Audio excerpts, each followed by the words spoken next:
When you consider that the plant is about 90% water, it's pretty obvious that watering is one of the most important jobs in the garden, and that the water requirements of a plant will change through the life cycle, starting from a seed, moving on to the seedling, and then as the plant matures and then develops fruit.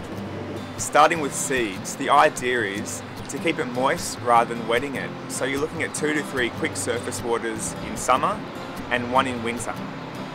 There are exceptions to the rule, so the bigger seeds such as beans and peas, which have the ability to hold moisture in the seed, should be given a real good soaking when they're planted and generally left until they germinate.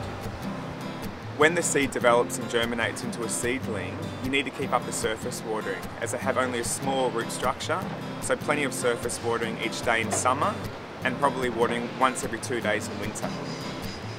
In the seedling stage, drip irrigation systems are probably still not going to do the job you need to.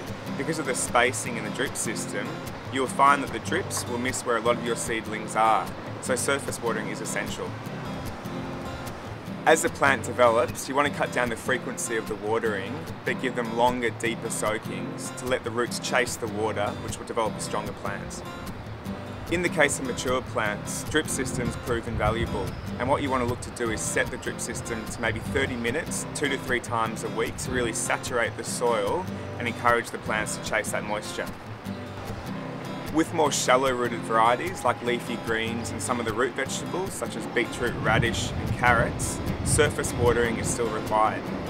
Now when your plant starts to develop fruit, the watering will be elevated once again. You want to provide more moisture so that the plant can draw it up and really swell the fruit and produce something that's juicy and sweet. Now when you're watering, get into regular practices. Water at the same time of the day, generally in the morning, to give the plant the chance to draw it up through the day, and get it at regular intervals. What you don't want to do is stress out the plant by giving it a lot of water at one stage, coming back a little bit later and then giving it again. Once you've given the plants their water, lock it in with a good 5 to 10 centimetre layer of mulch, which will keep the plants happy through their life cycle.